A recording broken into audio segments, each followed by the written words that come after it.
그래서 이 사람을 조금 가지고요, 우리 말씀 간단하게 한번 살펴보도록 하겠습니다. 그래서 오늘 본문의 내용은 구원의 약속을 받는 에베네델의 그런 이제 이야기가 되죠.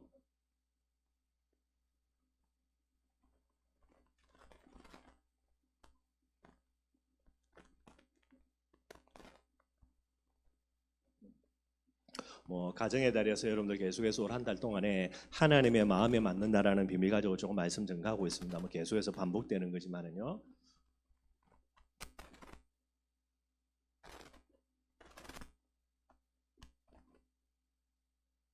저와 여러분들의 후대들이 렘넌트가 맞다면 이 아이들은 반드시요 언젠가는 하나님의 마음에 맞는 비밀들 반드시 회복하게 되게 되어 있습니다. 그래서 그 시간표까지 저와 여러분들이 부모로서요 우리 자신들이 먼저 하나님의 마음에 맞는 부모가 되면 됩니다. 그러면 반드시 하나님의 마음에 맞는 자녀가 나오고요, 이 부분들이 묶여져 가지고 반드시 세계복음하는 가정 또 가문의 응답들 반드시 받게 돼 있고요.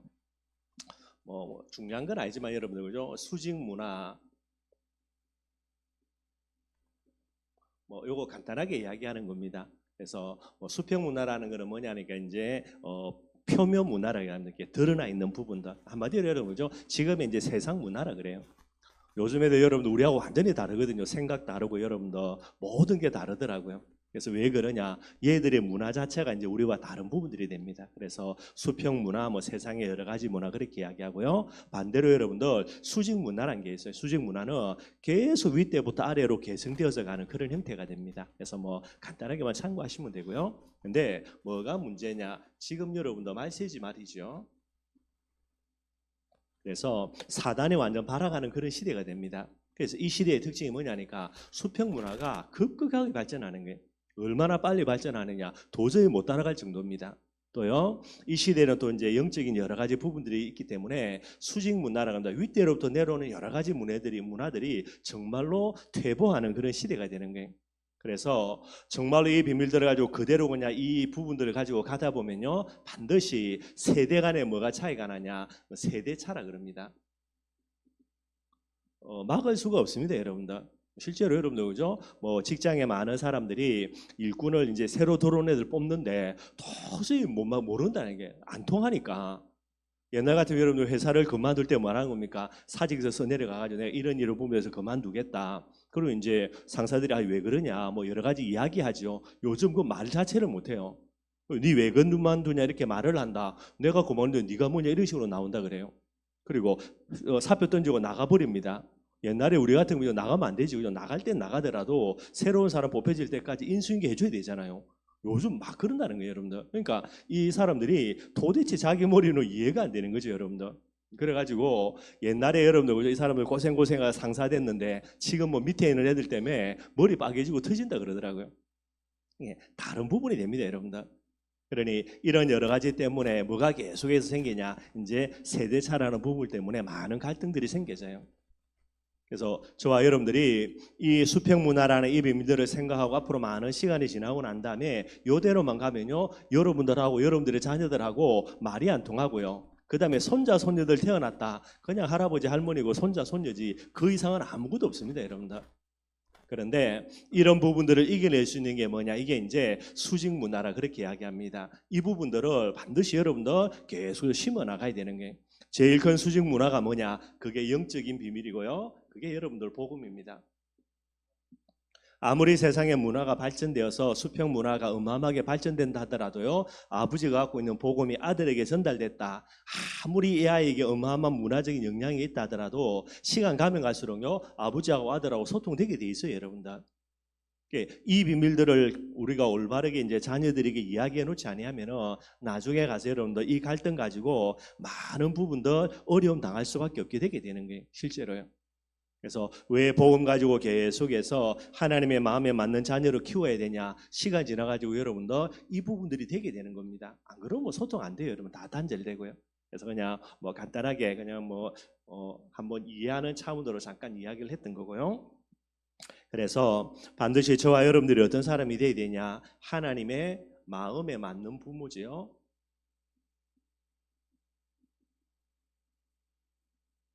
제가 볼 때는 여러분들 하나님의 마음에 맞는 부모가 되면 여러분들 반드시 하나님은 자녀들에게 역사할 수밖에 없는 부분들이 됩니다.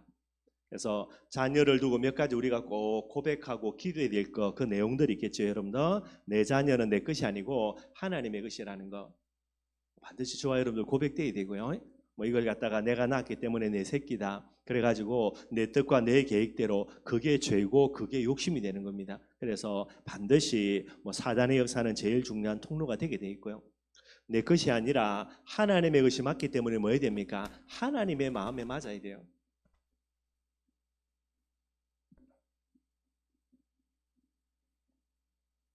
이게 저와 여러분들이 자녀를 양육함에 있어서 가장 중요한 기준이 되어야 됩니다. 그래서 하나님의 마음에 맞기 위해서 뭐 해야 됩니까? 여러분들 하나님을 사랑하는 중심 반드시 가져야 되고요. 언약에 대한 믿음들 반드시 가져야 되고요. 그 다음에 예배라는 부분에 대해서 올바른 소원들 반드시 가져야 됩니다.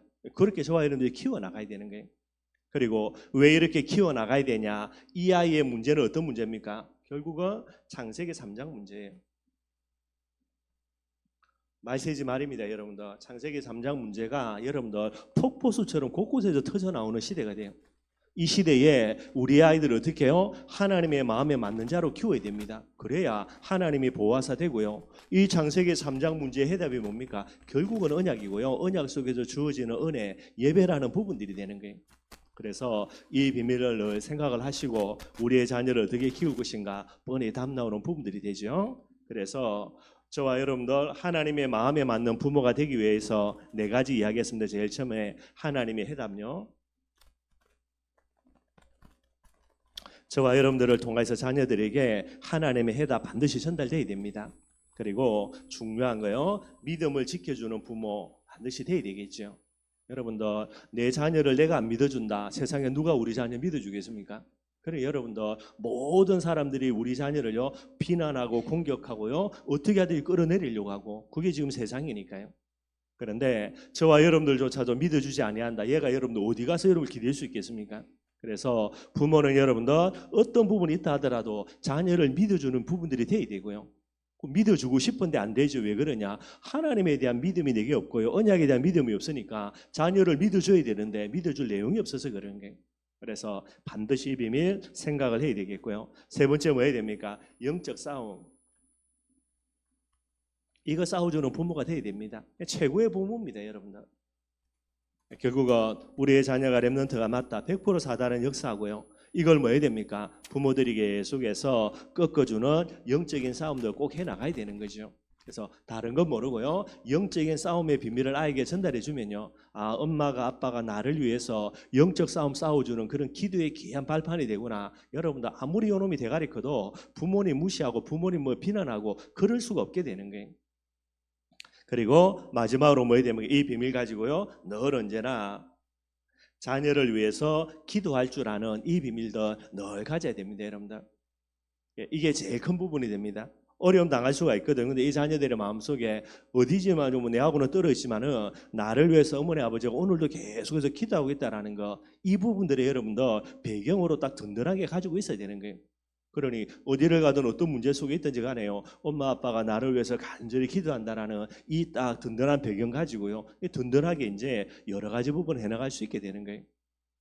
이게 하나님의 마음에 맞는 그런 부모라 이야기하고 있습니다. 그래서 이번 주 여러분들 뭐 성경의 몇 가지 중요한 부분들을 이야기할 수 있지만은 제일 대표적인 사람이 그게 이제 요게벳인 거예요.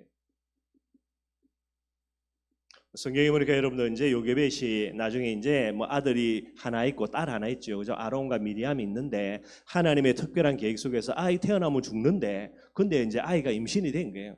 뭐 아무리 그래도 여러분들 본인이 가지려고 하지는 않았겠죠. 지금 유아 살해 명령 속에 있는데 근데 아마 하나님이 주신 부분일 것 같고요. 그렇게 해서 아기가 이제 임신되어서 아기가 자라가서 아기가 태어났습니다. 그런데 이 요게벳이 아기를 딱 보니까 어떻게 했습니까? 이 아이가 잘생겼다라는 게 제가 늘 이야기하는 거죠. 여러분 우리 애 태어난 거 봤지 않습니까? 꼬맹이 태어난 가피등이가 예쁘다 뭐 잘생겼다. 그래서 거기더라고요, 여러분들. 하여튼 뭐 자기 자녀기 때문에 자기 손자기 때문에 예쁘게 보일지 몰라도요. 객관적으로 보면 그래서 그예요, 여러분들. 보라 잘하고 생긴 거. 근데 이 요게벳이 이 어린 아이를 보면서 뭐 했답니까? 잘생긴 것을 보았다 그랬거든요. 다른 게 아닙니다. 영적으로 뭐한 겁이죠? 아주 준수하다라는 게. 이게 뭐냐? 뭔지는 모르지만은 이 아이를 통해서 하나님의 특별한 계획이 있다라는 게. 그 이제 임신되어진 부분들 가지고 애가 이제 뱃속에서 자라갈 때에 요게벳이 그죠? 아무 생각 없는 게 아니고 태어나면 죽여야 되는데, 그래 이제 이 아이를 두고 많이 기도했겠죠. 기도 계속하면서 이 아이가 태어났는데 모세를 딱 보고 뭡니까? 이 아이가 진짜 잘생겼다는 거, 영적으로 준수함이 있게 되어지는 거예요. 여러분들 진짜 한번 생각해 봐야 됩니다. 우리에게 하나님이 자녀를 주셨는데 이 자녀가 뭐라고요? 렘넌트가 맞죠. 그럼 뭡니까? 영적인 준수함이 있습니까? 없습니까? 반드시 있는 거예요. 그걸 저와 여러분들이 성령 충만하지 못해가지고 우리 아이들에게 있는 영적인 준수함을 보지를 못하고요. 육신적인 눈으로만 가지고 이 아이를 육신적으로 키워나가려고 하니 맞습니까? 맞습니까? 안 맞는 부분이 되는 거예요. 모세를 바라볼 때 이 아이에게 있는 영적인 준수함도 그게 보여지는 게 어머니 요게벳에게. 그러니 어떻게 하게 됩니까? 죽일 수 있습니까? 여러분들 죽일 수가 없지요. 그러니 뭐 하게 됩니까? 믿음으로 도전하게 되는 거예요. 우리 아이들에게 육신적인 준수함을 보란 게 아닙니다, 여러분들. 야, 우리 아이가 다른 애들보다 훨씬 더 얼굴 잘생겼구나. 키도 어마어마하게 크구나. 공부시켜보니까 공부 진짜 잘하구나. 그래서 하나님 앞에 할렐루야 아멘 할 게 아니고요. 그렇다고 뭐 그거 가지고 뭐 하나님께 씩씩거릴 건 아니지만은 하나님이 이 아이를 내게 렘넌트를 주셨다 할 때에 있다니까, 여러분들. 근데 엄마가 아빠가 여러분들 절대 성령 충만하지 않고요, 육신 충만하고 악령 충만해가지고 관심도 없고 뭐 생각도 없고 오직 하나 그냥 육신적으로 어떻게 귀한 게 있는가 그것만 늘 쳐다보는 거예요. 그래 어떻게 됩니까? 여러 가지 부족한 모습이 있을 수 있고 여러 가지 문제 있을 수 있고요. 이 아이를 키우면서 여러 가지 어려움이 있을 수 있지요. 믿음으로 도전합니까? 안 합니까? 안 하지. 할 필요도 없고 할 수도 없고. 그래가지고 아이를 키우는데 이 아이가 어떻게 됩니까? 제가 늘 이야기하는 거 작품 다 버린다니까요. 여러분들 우리나라에서 제일 뭐 유명한 화가 누군지는 모르겠고요. 전 세계적으로 제일 유명한 화가가 있겠죠. 그림 한 점에 여러분 뭐 몇백억 한다 쳐봐요, 여러분들. 우리가 딱 볼 때 그거 눈에 들어오겠습니까? 그림 글자도 모르는데. 저보고 사람 그리라면 진짜 동그라미 하나 팔 이래 그리거든요. 진짜 그림은 제가 꽝이거든요. 제가 그 그림 보고 뭐 이래 그리놨냐고 미친놈이 속으로 욕하면서요. 야, 북 가져와봐라고. 그래가지고 물감 짜라가 칠해가지고요. 그 위에 그려버렸다. 수백억짜리를 똥값 만드네, 똥값. 그 여러분들 하나님이 우리에게 진짜 렘넌트를 주신 게 맞다면 정말로 있는데 이거 못 보고요. 육신적인 준수함 못 보고 영적인 준수함 못 보고 육신적인만 늘 바라보면서 자기 기준에 만족이 안 되지. 그래가 여러분들 아이를 키운다. 백이 백이지. 작품 다 버리는 거죠. 누가 아이를 망가뜨리냐? 누가 망가뜨린 게 아닙니다, 여러분들. 그리고 우리 아이들이 왜 이러냐? 왜 이런 게 아니고 부모인 여러분들이 그렇게 만든 거라니까, 여러분들. 요게벳 보라니까, 여러분들. 아이가 태어났는데 이 아이를 보면서 영적인 준수함을 본 거예요. 하나님의 계획을 본 거예요. 그래서 뭐 하는 겁니까? 아이 당연히 뭐 그냥 뭐 신고해서 죽여야죠, 여러분들. 안 그러면은 자기뿐만 아니라 두 아이 미리암과 아론까지도요 어떤 문제 생길지 모른다니까요. 근데 여러분 안 그럽니다. 도전한다니, 도전. 그러니 우리가 자녀를 양육함에 있어서 이 비밀을 보지를 못하니까요. 자녀를 양육함에 여러분들 하나님의 인도받으며 믿음으로 도전할 부분들 전부 다 도전 안 하고요. 핑계대고 있는 거 가지고 원망불평하면서 늘 언제나 이상한 행동하고, 그런 애는 계속해서 잘못된 부분으로 가는 게 많고 여러 가지가 있게 되는 거예요. 저도 그렇고 여러분들 대부분 다 이제 다 키워놨으니까 뭐 이래 이야기해 본들 뭐 어찌 보면 뒷북치는 거지만은요, 우리 렘넌트들 앞으로 이제 시집가고 장가가서 애 키운다 할 때에 반드시 그 돼야 됩니다, 여러분들. 그렇게 해서 이 부분들을 가지고 이걸 두고 도전하고요, 이걸 두고 계속해서 기도해 나가야 되는 거예요. 그럼 뭐 나옵니까, 여러분들? 진짜 작품 하나 나옵니다. 이래 이제 도전하는데 뭐 계속해서 어려움 생기죠, 여러분들. 그래서 석 달 동안 숨겨놓고 키우고요. 3달 지나니까 이제 애가 이제 울음소리 이제 밖으로 드러날 수밖에 없어요. 어쩔 수 없지요. 그래서 어떻게 합니까? 전적으로 하나님께 맡깁니다. 나의 강가에 띄워버려요. 물론 이제 갈대 숲속에 그죠, 그쪽에 띄워놓는데 이게 어떻게 될지는 아무도 모르지, 여러분들. 그래서 여기서 만약에 발견이 안 되어진다 그러면 이제 모세 죽을 수밖에, 굶어 죽을 수밖에 없고요. 그걸 또 불쌍하다고 끄집어 내온다 뭐 어떻게 하겠습니까? 어떻게 답이 안 나오지. 그러니 뭐 엄마 뱃속에 있을 때부터 늘 기도한 거고 석 달 동안 젖 먹이면서 죽도록 기도한 거고 갈대 상자에 띄워놓고 할 거는 뭐밖에 없어요. 기도밖에 없어요, 여러분들. 모세가 그냥 나온 게 아니고 요게벳이 가지고 있는 이 하나님의 계획에 대한 어떤 중요한 비밀들을 가지고요 철저하게 아니죠. 처음부터 끝까지 기도 아니고는 답이 안 나오는 아이. 성경에 나온 아이들 중에 가장 부모님의 기도의 배경 속에서 자란 아이가 누구냐? 제일 대표적인 인물이 그게 모세예요, 여러분들. 왜 그랬냐? 하나님의 특별한 계획이 있어가지고 그렇게 만들어 나간 거죠. 이 속에서 나중에 누구를 만납니까? 하나님의 역사로요.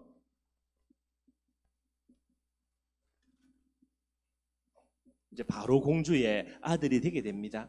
나중에 모세가 여러분들 그죠? 이제 애굽 사람을 죽여가지고 나중에 추운 게 도망 나온 부분이 되지만은 그래서 이제 나중에 여러분들 그죠? 뭐 모세 그 다음에 있는 사람이 이제 바로 왕이 되는데 그죠? 근데 실제로는 모세가 애굽의 왕위를 물려받을 최일순이에요. 그런데 모세가 자기 백성들 사랑하고 하나님의 뜻과 계획 때문에 이제 물론 이제 복음 몰라가지고 다른 행동해서 그렇지만은요 자기 스스로 그 왕이라는 어마어마한 부분들을 자기 스스로 팽개친 거예요. 그래서 성경에 그죠 히브리서에 나오는 부분들이 이제 요 내용이 되게 됩니다. 그래서 나중에 모세가 어떻게 됩니까? 출애굽의 기적을요 이걸 이루어 나가게 되는 거예요.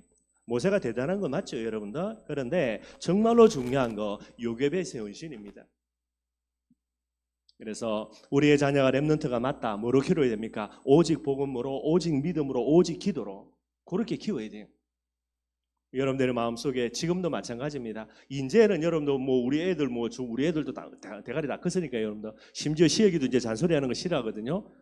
저는 거의 잔소리를 잘 안 하는데 집사람 같은 경우는 이제 시어기하고 이야기를 많이 하니까 한 번씩 이제 잔소리 비슷하게 하는데요. 당장 눈 돌아갑니다. 별로 잔소리 안 좋아해요. 저는 아예 잔소리 자체를 안 하니까 요즘은 그러니까 뭐 지금 그 나이 됐는데도 벌써 이런 부분 되어지니까요. 그래서 지금은 뭐 해야 됩니까? 더욱더 복음과 믿음과 기도로 그렇게 키울 수밖에 없게 되는 거예요.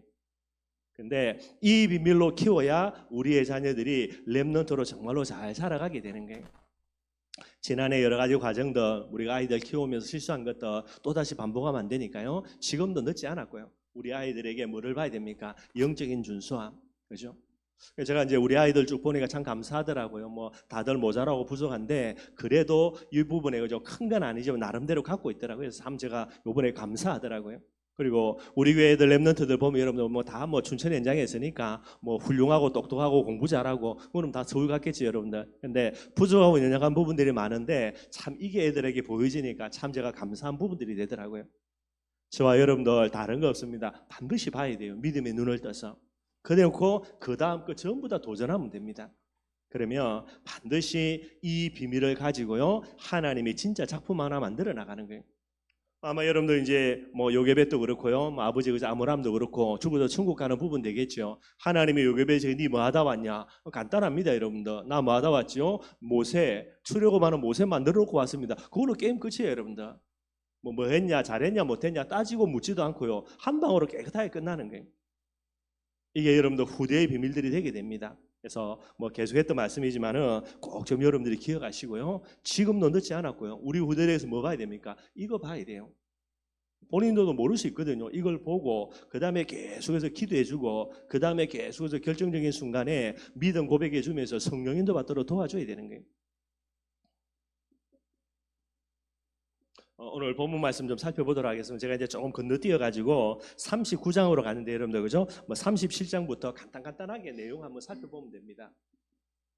37장의 내용이 뭐냐니까 여러분들 그죠? 37장에 보면은 여기 이제 좀 왔다 갔다 하는 내용인데 그죠? 근데 뭐 그 이전에는 시드기야 그 요야긴 왕이죠. 이놈이 완전 맛이 가가지고 성경 말씀 다 두루마리를 불태워 버린 게 이제 36장 내용이고요. 거기 이제 중간에 삽입된 게 이제 다시 이제 원래 시간표대로 돌아옵니다. 그게 이제 시드기야 왕의 이야기예요. 그래서 시드기야 왕이 이제 왕으로 등극하는데 어떻게 되냐면 여러분들 바벨론에 쳐들어와 가지고 누구를 없애버리냐? 이제 요야긴이라는 왕을요 바벨론의 포로로 잡아가 버리고 숙부입니다. 삼촌이 시드기야를 왕으로 세우는 거예요. 왜 왕으로 세웠냐? 여호야긴 왕이 계속해서 바벨론에 반대되는 그런 이제 반바벨론 정책을 펼치죠. 그래서 열받아 가지고 와가지고 왕 잡아가지고 가버리고요. 이제 시드기야로 왕으로 세운 겁니다. 그러면서 뭐라는가? 니는 내 말 잘 들으라는 겁니다. 그렇게 해서 이제 바벨론에 이제 이렇게 왕으로 세워난 거예요.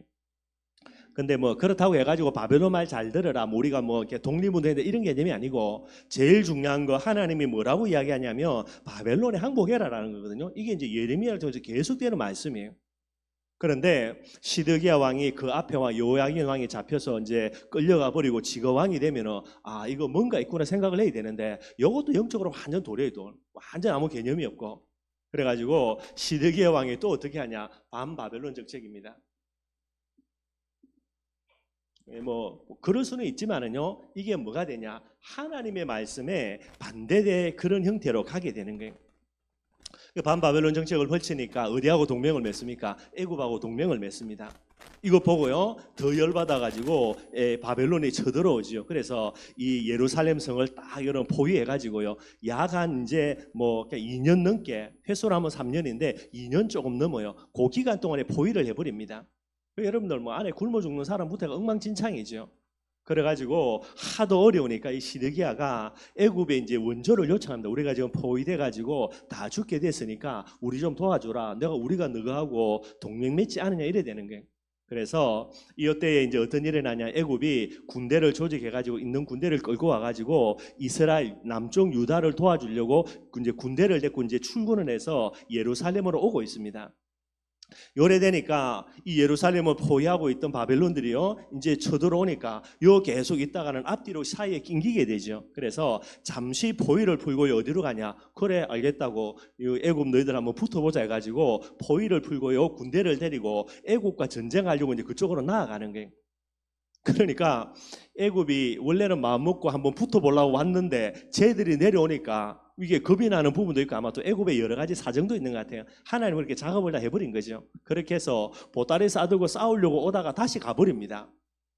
다시 가버리니까 어떤 일이 일어나냐? 바벨론이 또 다시 올라와 가지고 예루살렘을 이제 다시 포위하는 부분들이 되거든요. 이런 상황일 때에 이제 시대가 이렇게 일어나는 일들이 되게 되는 거예요. 상황이 이렇게 되게 됩니다.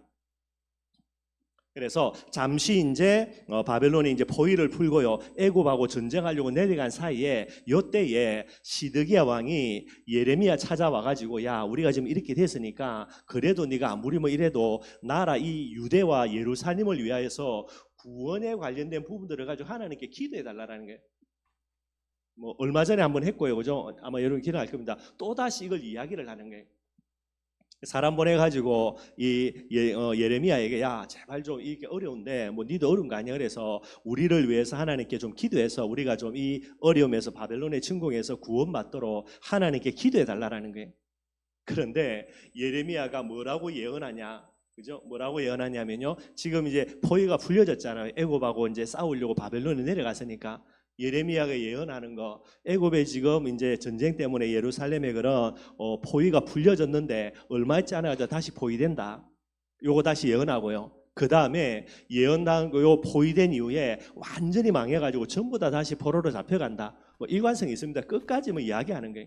그러니 이 시대경에 또 뚜껑 열리죠, 여러분들. 이제 겨우 풀렸거든요. 포위 풀려가지고 조금 이제 숨통 튈만 한데 얼마 있지 않고 또 다시 포위돼서 이제는 완전히 망해버린다라고 요렇게 예언을 하는 게 완전히 뭐 그냥 뭐 뚜껑 열려버린 거죠.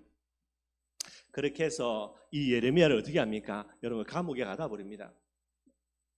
그래서 예레미야가 이제 감옥에 갇히는 일들이 일어나고요. 뭐 다 설명할 수는 없는데 나중에 이제 잠깐 풀려나가지고 이 예레미야가 이제 어떤 일 때문에 다른 지역으로 가는데 그 지역의 우두머리 방백이요. 하도 예레미야가 이상한 소리 많이 하고 안 좋은 소리 하니까 이 사람의 뚜껑이 열린가 봐요. 그래서 아무 이유 없이 예레미야를 잡아가지고요. 그 당시 뭐 예를 들어서 한 뭐 도지사 정도 되면 자기 마음대로 감옥에 집어넣을 수 있겠죠. 그래서 지 마음대로 감옥에 집어넣어 버리는 게. 이런저런 경우를 해서 예레미야가 감옥에 갇혀지고요. 그래서 여러 가지 이제 그 사람 때문에 많은 어려움을 당할 수 있었는데 나중에 예레미야를 거기서 빼와 가지고 뭐 시위대 뜰이라 그럽니다. 예, 말이 시위대 뜰이지 여러분들, 그죠? 이 정식 감옥이고요. 감옥이 있는 그 뜰입니다. 그러니까 예레미야를 감옥에 가둬놓지는 않았는데 그 시위대 떨이다 거기서 그냥 뭐 이제 가택 연금처럼 그런 식으로 이제 해놓게 되게 되는 게 요게 이제 뭐 37장의 내용이 되게 됩니다. 이런 상황 속에서 여러분들 38장에 보니까 하도 예레미야가 이제 뭐 바벨론에 망한다 이 소리 많이 하니까요. 방백들이 진짜 듣기 싫은 거예요. 그래서 고관들입니다. 방백들이 뭐 하냐면 예레미야를 고소합니다. 뭐 가지고 고소하냐? 예레미야가 하도 나라 망한다 일사니까 백성들의 사기를 저하시킨다 이런 제목을 붙여가지고 예레미야를 고소를 해버리게 되는 거예요. 그러니 시드기야가 여러분들 모든 방백들이 들고 일어나가지고 예레미야 저거 죽여야 된다 저거 쟤 살려두면 우리나라의 사기 엉망이 된다. 지금도 어려운데 그래가지고 하도 막 들고 일나니까 어쩔 수 없어가지고요 예레미야를 방백들에게 내어줘요.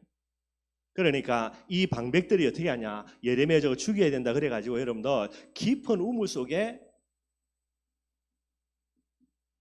이제 던져버리게 됩니다. 뭐 우물이라고 이야기할 때 여러분들죠 예루살렘 성에는 깊은 우물들이 많이 있거든요. 어느 정도로 요새냐면 꽁꽁 둘러싸도 여러분들 물이 없어가지고 굶어 죽는 경우가 없어요. 그래서 그 속에서 물이 계속 솟아나는 부분들이 됩니다. 그래서 이 예레미야를 이제 죽이려고 깊은 우물 속에 집어넣어 버렸는데요. 다행인지 불행인지 모르겠는데 이 우물이 말라버린 거예요. 아마 그 당시 뭐 여러 가지 이제 가뭄이라는 여러 가지 있었겠죠. 그래서 원래는 우물에 있어가지고 빠지면 거기서 못 빠져나와서 죽게 돼 있는데 뭐 다행히 우물이 말라가지고 이게 뭐가 되냐? 진흙이 돼 있는 거예요. 밑바닥이. 그러니까 이제 깊은 곳에 떨어져도요, 뭐 밑바탕에 진흙이 있으니까 이제 크게 다치지 않고 그대로 살아있게 되는 거고요. 물이 없으니까 뭐 물에 빠져 죽지는 않고요. 여기서 그냥 그렇게 살아갈 수밖에 없게 되는 거예요. 이런 일들을 이제 방백들이 행하게 되게 됩니다. 그래 놓고 뭐 좀 음식 주겠습니까, 여러분들? 그러니 이제 꼼짝없이 여기서 굶어 죽어야 되는 거예요. 요때에 누가 등장하냐? 오늘 본문에 나왔는 읽었던 이 사람입니다. 누구죠? 구스 사람이라 그래요. 구스는 어디죠? 아프리카입니다. 흑인이에요. 흑인이 여기에 와 있는데 이 사람이 넷이라 그래요. 구스인으로 넷이었던 이 사람이 이제 에베멜렉이라는 사람입니다. 이 에베멜렉이요 누구를 건져주냐? 깊은 우물에 빠져 있어 죽을 날짜만 기다리고 있는 예레미야를 건져내는 일들이 일어나는 거예요. 그래서 이 에베멜렉이 이제 왕에게 찾아가 가지고 당신이 이렇게 하면 안 된다. 예레미야는 선지자인데 하나님의 일을 하는 사람인데 어떻게 죽일 수가 있냐? 죄도 없는데. 그래서 이거 건져내야 된다 이야기하니까요. 아마 시드기야도 말은 그냥 방백들의 고소 때문에 어쩔 수 없이 가지고 예레미야를 내어줬지만은 하나님의 종인 줄 아니까 마음에 여러 가지 찜찜함들도 있는 거죠. 그래서 에베멜렉이 건져내야 되냐? 그러면 네가 알아서 해라 이래 된 거예요. 그래서 에비멜렉이 자기 밑에 있는 사람들을 다 거느리고 가가지고 이 우물에 가가지고요 이제 예레미야를 구출해냅니다. 그렇게 해서 예레미야가 구사일생으로 이제 살아나는 일들이 일어나게 되는 거예요. 그 다음에 여러분들 뭐 한 가지 더가 있는데 이제 이런 상황 속에서 시드기야가 전에는 이제 여러분들 그죠 예레미야 찾아 뭐 사람 보내가지고 좀 우리를 위해서 기도해달라 이 정도 이야기하는데 시드기야가 예레미야를 직접 찾아갑니다. 직접 찾아가가지고요 예레미야에게 이야기해 야 진짜 우리나라가 어떻게 될지 내한테 한번 이야기해달라는 거예요. 여러분들 이제 급하면 이제 찾을 수밖에 없는가 봐요. 그래서 이 어마어마한 상황 속에서 예레미야를 찾아갑니다. 예레미야가 뭐라 말하냐? 하나님이 지금까지 계속 이야기한 것처럼 망한다 100%. 당신 살려면 뭐 해야 되냐? 항복해야 된다. 뭐 똑같이 여러분 예레미야가 다른 말 할 거 아니니까 또 이야기하는 거예요. 항복해라, 항복해라. 근데 여러분들 예레미야가 시드기야 왕이요. 이 예레미야 이야기를 또 어떻게 하냐? 38장에 보면 나와 있어요. 38장 19절에 보면요. 그 앞장이니까 그죠 여러분들 이런 배경 속에서 이제 예레미야가 이야기를 하는데 시드기야 왕이 뭐라고 이야기하냐면 38장 19절을 보니까 시드기야 왕이 예레미야에게 이르되 나는 갈대아인에게 항복한 유다인을 두려워하노라. 왜 그러냐면 염려하건대 갈대아인이 나를 그들의 손에 넘기면 그들이 나를 조롱할까 하노라. 왜 그렇습니까? 항복하는 부분들이 되면 뭐가 문제냐? 내가 쪽팔린다는 거예요. 내가 부끄럽기 때문에 왕이 내가 어떻게 쪽팔리게 항복하냐. 나중에 항복해가지고 갈대아인들이 나를 갖다가 그렇게 포로로 잡아가면 이게 얼마나 부끄러우니. 한마디로 그거예요 여러분들. 그러니까 하나님의 말씀 앞에 왜 안 서냐? 부끄러운 거, 지 이익이라는 부분들이 손상이 되는 부분들이 되어지니까 그렇게 해가지고 여러분들 그죠? 하나님의 말씀 안 듣는 거예요. 나라와 민족을 생각하면 정말로 백성을 생각하며 지 후대들을 생각하면 뭐 해야 됩니까? 아무리 부끄럽더라도 아무리 그죠? 그렇더라도 뭐 해야 되죠? 말씀 앞에 서야 되지. 딱 하나라 지 부끄러운 거. 지가 항복해가지고 부끄러움 당하는 거 싫은 거 하나 그것 때문에 말씀을 계속해서 거부하는 거예요. 두려우니까 찾아와가지고 야 예레미야 진짜 우리나라 앞으로 어떻게 될 거냐? 내 미래가 어떻게 될 거냐? 그렇게 밤에 몰래 찾아가 물어보면서요. 다 이 모습이 되게 되는 거예요. 그리고 여러분들 계속해서 38장 읽어보면은 예레미야가 이후로도 여러분들 1년 정도 물론 이제 시위대 뜰이라는 요 이제 가택 연금 형태지만은요 여기에 갇혀 있게 됩니다. 1년 동안 계속해서 투옥당하는 거예요. 언제까지요? 바벨론에 와가지고 예루살렘을 멸망시킬 때까지, 그때까지 예레미야가 시위대 뜰이라는 감옥 아닌 감옥에 계속해서 갇혀 있는 그런 일들이 일어나게 되는 거예요. 요게 이제 38장 내용입니다. 그리고 39장 내용요. 여기에 이제 어떤 일이 일어나냐? 여러분들 우리가 읽지는 않았지만은 나중에 간단하게 살펴보면요. 1절에서 3절입니다. 드디어 여러분들 그렇게 이사야와 예레미야가 이야기했던 예루살렘 멸망요. 이제 멸망이 되는 거예요. 완전히 여러분들 한 2년 넘게 동안 포로로 이렇게 포위되어 있으니까 엉망진창이 되고요. 나중에 어쩔 수 없는 거예요. 다들 굶어가 죽게 되어 있는 거예요. 그렇게 해서 어쩔 수 없어 가지고 이제 멸망당하는 예루살렘 성이 되게 됩니다. 그래서 여러분들 그죠? 그냥 단순히 항복했다 이 정도가 아니고요. 2년 넘게 동안 그렇게 버티나니까 여러분들 이 바벨론 군에 얼마나 이가 갈리겠어요. 그래서 멸망시키면서 여러분들 보이는 대로 거의 대부분 다 죽여버려요. 그리고 다 죽여버리고 그 외에 이제 남는 사람들은 전부 다 악착같이 포로로 다 끌고 가버립니다. 그게 이제 4절에서 10절이에요. 눈에 보이는 대로 다 죽여버리고 그 다음에 똑똑한 사람, 그 다음에 좀 배운 사람, 관료들 이런 사람들, 엘리트들 전부 다 끌고 포로로 다 잡아가 버립니다. 이게 이제 예레미야의 예언대로 그대로 성취되어지는 부분들이죠. 그리고 11절에서 14절에 보니까요. 어떤 일이 일어났냐? 이 바벨론이 쳐들어와 가지고 예루살렘 성을 무너뜨린 이때에 예레미야가 이제 포로에서 이렇게 석방은 아니죠. 뭐라 해야 됩니까? 하여튼 이 감옥에서 풀려나는 그런 일들이 일어나는 거예요. 그래서 여러분들 이런 부분들 조금 한번 살펴보고요. 특별히 이제 4절에서 10절 중에 보면은 뭐가 있냐? 쪽팔려가지고 하나님의 말씀대로 순종하지 않고 거부했던 게 이제 시드기야 왕이죠. 이 시드기야가 어떻게 되는가? 39장에 보면은 6절과 7절입니다. 6절에 보면 그죠? 39장 6절에 보면 바벨론 왕이 라볼라에서 시드기야의 눈앞에서 그의 아들들을 다 죽였고 왕이 또 유다의 모든 귀족을 다 죽였다라는 거예요. 보는 앞에서 이 시드기야의 자녀들을 다 죽여버립니다. 그리고 그 다음에 7절이죠. 왕이 또 시드기야의 눈을 빼게 하고 바벨론으로 옮기려고 사슬로 결박하였더라. 하나님의 말씀이 맞는데도 하나님의 말씀 앞에 서야 되는데도 부끄러운 거 하나 때문에 조롱거리 되는 거 그거 싫은 것 때문에 그래서 하나님의 말씀 앞에 서지 않았는데 결과는 어떻게 됩니까? 본인의 눈앞에서 자녀들 다 죽고요. 그것이 뭐가 됩니까? 본인이 기억하는 마지막 볼 수 있는 거예요. 그냥 그 다음에 눈을 다 뽑아버렸으니까. 시드기야의 눈에요. 기억 속에 남아있는 마지막 모습이 뭔가 자기 눈으로 직접 본 마지막 모습. 자녀들 죽는 거 얼마나 비참합니까 여러분들? 좀 말인데 쪽팔리는 거 하나 때문에 하나님의 말씀 거부했는데 결과는요. 말할 수 없는 부분이 되는 거예요. 본인의 눈알 뽑혀가지고 그죠? 시력 다 잃고요. 비참하게 포로로 잡혀가가지고 바벨론으로 끌려가는 이런 일들이 일어나는 거예요.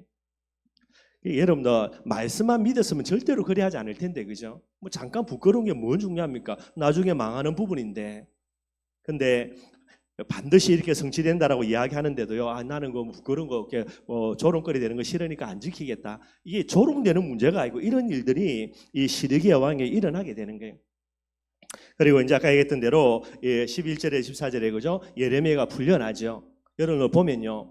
바벨론의 침입입니다. 바벨론의 침입으로 인하여서 이 예루살렘이 멸망하는 건데 여러분들 그죠? 바벨론 군대가 시드기야를 비롯한 많은 방백들요. 한마디로 하나님의 말씀을 거부했던 방백들에게는 멸망의 도구가 되는 거죠. 심판의 도구가 되는 거고요. 그런데 하나님의 말씀을 증거했던 예레미야에게는 뭐가 됩니까? 구원의 도구가 되게 되는 거예요.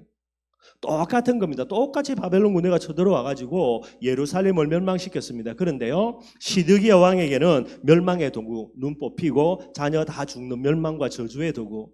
그런데 예레미야에게는 뭐가 됩니까? 구원의 도구요, 축복의 도구요, 감옥에서 풀려나는 응답의 도구가 되게 되는 거예요. 그러니 정말로 저와 여러분들이 복음 속에 있다 다 여러분들 저주와 재앙 속에 있어도요, 그것이 우리에게는 축복과 응답으로 역전될 수밖에 없게 되는 거예요. 시드기야에게 이 예레미야에게 이런 일들이 일어나게 됩니다. 그래놓고 여러분들 이것도 이제 조금 추가로 삽입된 거지만은 어떤 내용이 나오냐? 오늘 본문 읽었죠, 그죠? 15절에서 18절에.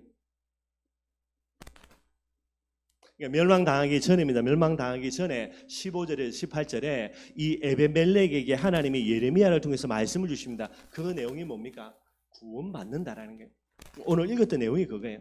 그래서 너는 그죠? 이 멸망을 보지만은 예루살렘이 멸망당해서요, 시드기야 완전히 망하고 방백들 다 죽고 포로로 비참하게 끌려가는 거 네가 다 보지만은 너는 그 속에서 구원을 받을 것이다라고 하나님이 말씀하고 계시는 게 이게 오늘 그 내용이 됩니다, 여러분들. 그래서 15절에 그죠? 감옥들에 갇혀 있을 때 하나님의 말씀이 임하는데 내용은요, 16절에 에베델렉에게 임하는 하나님의 말씀이고요. 뭐라 말하냐? 이 성의 재난과 저주와 재앙이 올 때에 내 말이 이루어질 때에 이게 네 눈앞에 이루어지는데 17절에 내가 그날에 내가 너를 구원하겠다라는 거예요.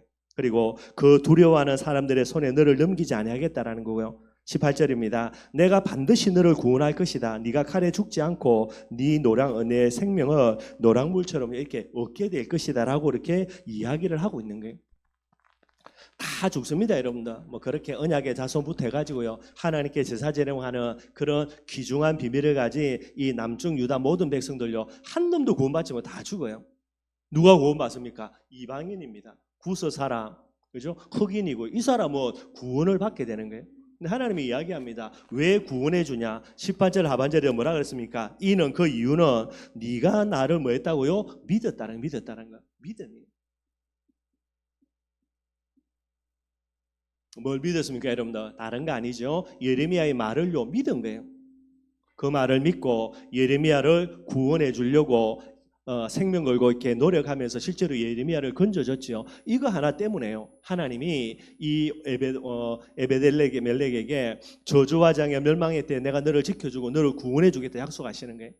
늘 이야기하는 거죠, 여러분들. 하나님을 위한, 복음을 위한 헌신. 하나님은 반드시 기억합니다, 여러분들. 그래서 예레미야 한 사람 건져내는 이 일들이 일어났는데 나중에 어떻게 됩니까? 하나님의 헌신이에요. 누구에게요? 이 에베델멜렉에게 하나님이 이렇게 헌신하는 거예요. 다 죽어나는 그때에 이 에베멜렉 너는 내가 구원해 주겠다라고 하나님이 약속하는 부분들이 됩니다. 오늘 저와 여러분들이요, 내가 하나님을 위해서 헌신할 수 있는 기회가 있다. 이거는 정말로 중요한 기회가 되는 거예요. 내일의 미래에 어떤 일이 일어날 수 있는지는 모르지만은요, 오늘 내가 하나님을 위해서 헌신할 수 있는 기회를 정말로 내가 그죠? 뭐 욕심과 야망 때문에 말고 진짜 믿음 가지고 이 일에 헌신한다. 내일에 하나님이 나에게 헌신해서 어떤 응답의 일이 일어날지는 이거는 여러분들 아무도 상상할 수 없는 거예요.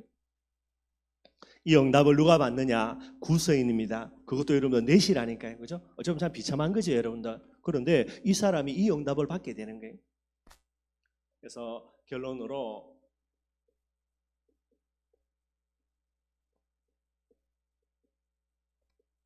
전도제자인 저와 여러분들, 렘넌트의 우리의 자녀들 제일 중요한 비밀 뭐해야 됩니까? 하나님의 마음에 맞는 자가 돼야 돼요. 이방인입니다. 뭐 흑인이고요. 뭐 넷이라는 말은 참 비참한 존재지요. 그런데도 하나님의 마음에 맞는 거예요. 무엇으로? 믿음 가지고.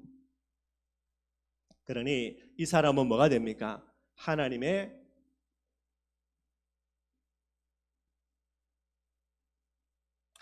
축복의 주인공이 되게 되는 거예요. 저와 여러분들 뭐 간단한 내용이지만은 조금 우리의 마음속에 담고요, 나는 어떤 현장에 있든지 하나님의 마음에 맞는 사람이 되겠다. 그게 제일 중요한 겁니다. 우리의 자녀들도 마찬가지가 되고요. 하나님의 마음에 맞는다. 부족해도 되고 모자라도 되고요. 연약해도 되고 아무 상관없어요, 여러분들. 다윗처럼 하나님의 마음에 맞는 자, 그를 통해서 하나님의 뜻과 계획을 다 이루어 나가는 거예요. 다 멸망당하는데 하나님을 믿는 믿음, 선지자 예레미야의 메시지를 진짜 믿음으로 붙들고요, 그를 구원해내는 이 일에 헌신한 부분들입니다. 그 작은 헌신인데 이걸 하나님이 기억하시고요, 멸망의 그런 시간표에 에벤멜렉을 하나님이 구원해 주시는 것을 약속해 주시는 부분들이 되게 되는 거예요.